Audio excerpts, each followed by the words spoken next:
6.3 Methods of solution. Example. Let us solve regular Sturm-Liouville problem x double dash plus lambda into x equals to 0 where 0 less than x less than c. Equation number first, where the boundary conditions are x dash of 0 equals to 0 and h into x of c plus x dash of c equals to 0. This will equation number second, where this h will be positive constant. From theorem second, section 62. This is the statement of theorem.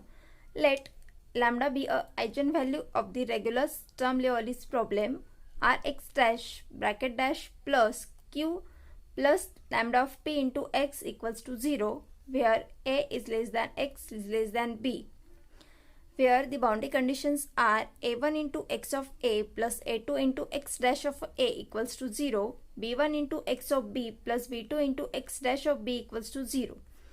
If the conditions q of x less equal 0, where a less equal x less equal b and a1 a2 less equal 0, b1 b2 greater equal 0 are satisfied, then this lambda means this eigenvalue will be equals to or greater than 0.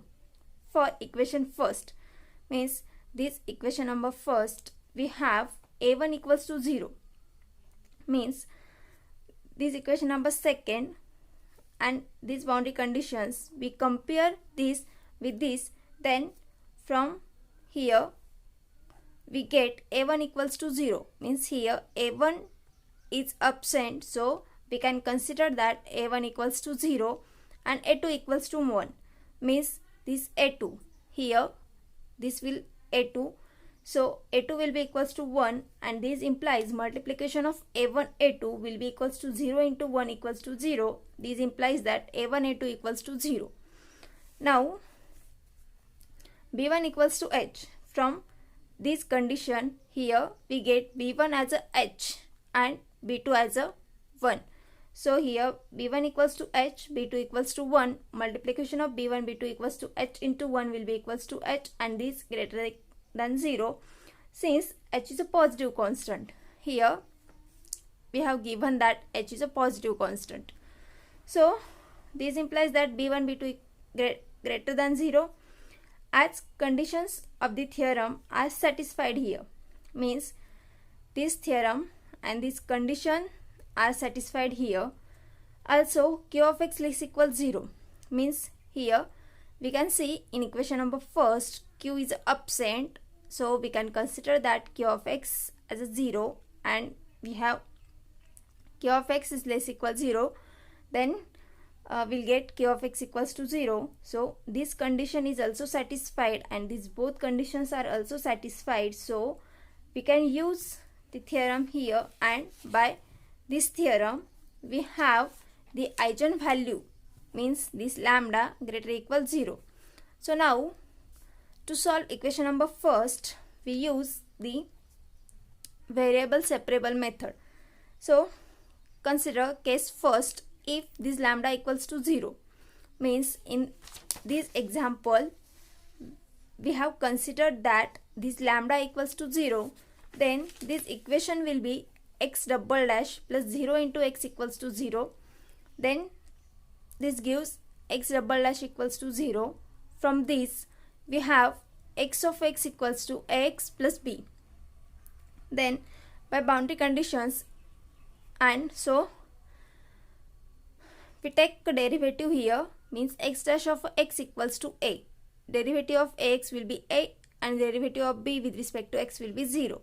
So we get x dash of x equals to a, and from boundary condition first we have here x dash of 0 equals to 0. So x dash of 0 equals to 0, means here x dash of 0 equals to a and this x dash of 0 equals to 0, by this a will be equals to 0. So here this a will get 0, so we have only x of x equals to b. So here we only write that x of x equals to b. From second boundary condition, x of c equals to b. Here term of x is absent, so we can just have a x of c equals to b and x dash of c equals to 0 because we are taking derivative here with respect to x and this constant. So therefore x dash of c equals to 0. Now from second boundary condition, h into x of c plus x dash of c equals to 0. So here h into b, this x of c equals to b plus x dash of c, this x dash of c equals to 0 will be equals to 0. This implies hb equals to 0 implies b equals to 0. Since h is a positive constant, so we can't take h as a 0. So this implies b equals to 0. So x of x equals to 0 because we have a equals to 0, also b equals to 0. So we get a trivial solution and we don't want that. So we can consider the case second as if lambda greater than 0. Here we have used that theorem, and by that theorem we have the values of lambda either equals to 0 or greater than 0. So we have taken that lambda equals to 0 and we get a trivial solution. So we can consider the case second as lambda greater than 0. So put lambda equals to alpha square, alpha greater than 0. So x double dash plus alpha square into x equals to 0. So by auxiliary equation m square plus alpha square equals to 0, this gives m equals to plus minus alpha I. So solution of this equation will be x of x equals to c1 cos alpha x plus c2 sin alpha x. X dash of x means we are taking derivative of this solution. We have minus lambda c1 sin alpha x plus lambda into c2 cos alpha x, and x dash of 0 means our first boundary condition x dash of 0 equals to 0 we use here, and we are getting x dash of 0 equals to minus alpha into c1 sin 0 plus alpha into c2 sin cos 0 will be equals to 0, and here x dash of 0 equals to 0 plus alpha into c2 equals to 0 because here we can see sin 0 will be 0, cos 0 will be 1. So this term, whole term will get 0 and we have only alpha c2. So here we have only written that alpha c2 equals to 0. This implies alpha c2 equals to 0 implies c2 equals to 0 because we have considered that this alpha will be greater than 0.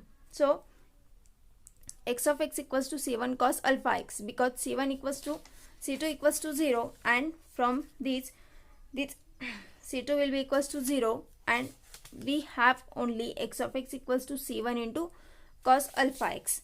So we have only written here. Now x of c, our second boundary condition, x of c equals to c1 cos alpha c x dash of c. Just taking the derivative with respect to x of this term, we get minus alpha c1 sin alpha c because derivative of cos is minus sign. So this term, second boundary condition, h into x of c plus x dash of c equals to 0. So h into this x of c, c1 cos alpha c plus x dash of c. This value of x dash of c we can put here equals to 0. So h into c1 cos alpha c minus alpha c1 sin alpha c equals to 0. So here c1 is present in both the terms, so we can take common c1. So c1 into h cos alpha c minus alpha into sin alpha c equals to 0. We can't take c1 as a 0. So if we take c1 equals to 0 and we have already c2 equals to 0. So if c1 and c2 equals to 0, again we'll get a trivial solution. So we can't consider that c1 as a 0. So c1 is not equals to 0 and implies that this term will be equals to 0 because multiplication of these two term equals to 0. So either this term equals to 0 or this term equals to 0. But we can't take c1 as a 0. So we'll take h into cos alpha c minus alpha into sin alpha c equals to 0. We have only written here. So h into cos alpha c equals to, this term will get right hand side and will get positive. So alpha sin alpha c. So h upon alpha, just this alpha will be here and this cos alpha c will divide this sin alpha c term. So h upon alpha equals to tan alpha c because sin alpha sine upon cos will be equals to tan. So h upon alpha equals to tan alpha c.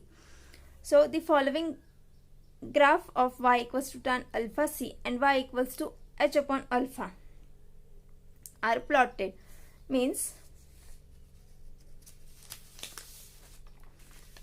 this graph, this is the graph of two functions y equals to tan alpha c and y equals to h upon alpha. So show that the equation star, means this equation star has an infinite number of positive roots, alpha 1, alpha 2 up to so on. This graph of the functions y equals to tan alpha c and y equals to h upon alpha shows that the equation star, means this equation has an infinite number of positive roots, alpha 1, alpha 2 up to so on, where these alpha n less than alpha n plus 1, n equals to 1, 2 up to so on. They are positive values of alpha for which those graph intersect. Means here these graph are intersect, and for this we have here intersect, and we have the values of alpha positive. We can see here this graph intersect and alpha will be this side, so we can get values of alpha as a positive. So positive values of alpha for which those graph intersect. The eigenvalues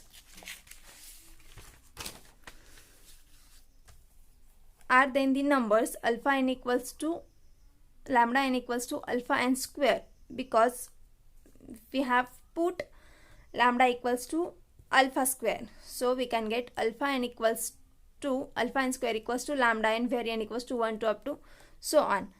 Now we simply identify them by simply writing alpha n equals to lambda n equals to alpha n square, where tan alpha n c equals to h upon alpha n, where alpha n greater than 0. Note that the dashed vertical lines in a graph are equally spaced pi by c units apart. Means in this graph these dotted lines are equally spaced pi by c units. Means here pi by c, here pi by c, pi by c, means this equally spaced pi by c units apart. Also, as n tends to infinity, the number alpha n tend to be the positive roots of the equation tan alpha c equals to 0. Means n tends to infinity, means here this n will be tends to infinity, the number alpha n tend to be the positive roots of the equation tan alpha c equals to 0, which are the same as the positive roots of sine alpha c equals to 0. In fact, the number alpha and c are approximately n minus 1 into pi when n is a large. Means alpha and c are approximately n minus 1 into pi where n is a large. The first few positive roots x1, x2, x3 up to so on of the equation tan x equals to a upon x, here a will be hc, have been tabulated for various values of a constant a, and it follows from equation star that alpha 1 equals to x1 upon c, alpha 2 equals to x2 upon c, alpha 3 equals to x3 upon c up to so on. Means this equation number star, from here we can get that alpha 1 equals to x1 upon c, alpha 2 equals to x2 upon c, alpha 3 equals to x3 upon c up to so on. In view of above remarks, means we have just seen a remark. In view of the above remark, the eigenvalues lambda n equals to alpha n square are approximately n minus 1 into pi upon c square when n is a large. This is an agreement with the statement made earlier that if lambda n are the eigenvalues of a regular Sturm-Liouville problem arranged in an ascending order of magnitude, then it is always true that lambda n tends to infinity as n tends to infinity. Now equation number first tells us that except for constant factors, the corresponding eigenfunctions are xn of x equals to cos alpha nx and equals to 1 to up to so on. Means here our equation number first is, so this equation tells us that for except some constants we can get eigenfunctions will be xn of x equals to cos alpha nx and equals to 1 to up to so on.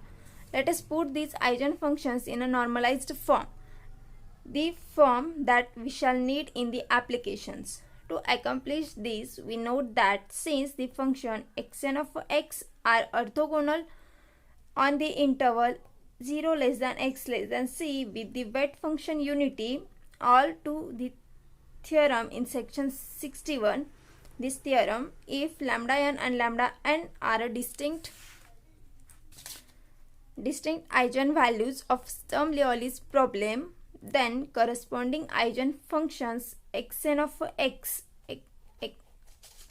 and xm of x are orthogonal with respect to the wet function p of x on the interval 0 less than x less than b. The orthogonality also holds in each following case. Means first, when r of a equals to 0 and the first boundary condition second is dropped from the problem.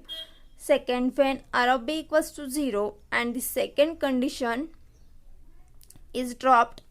Third, when r of a equals to r of b, condition second are placed by the conditions x of b equals to x of a and x dash of a equals to x dash of b. So for normalized form, we have to find the norm of xn of x. So to find norm, we are calculating norm of xn square equals to integration 0 to c cos square alpha nx dx.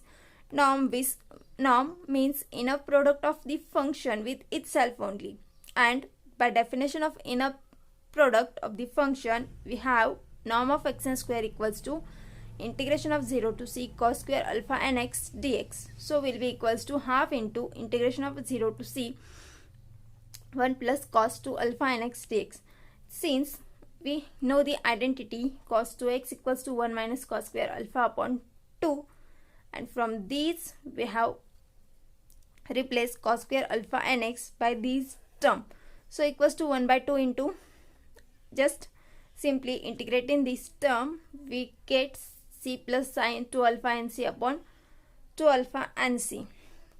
Now the relations sin 2 alpha nc equals to 2 sin alpha n c cos alpha nc and alpha n equals to h upon tan alpha nc enables us to write this expression for norm of xn square as the quotient of norm of xn square equals to hc plus sin square alpha nc upon 2h. From that two equations, means these two relations, we can write norm of xn square in the quotient h of c plus sin square alpha nc upon 2h. Now, which is obviously positive since this h and c are positive. Dividing each xn of x by norm of xn, we then arrive at the normalized eigenfunctions, because we know that for normalized function we just divide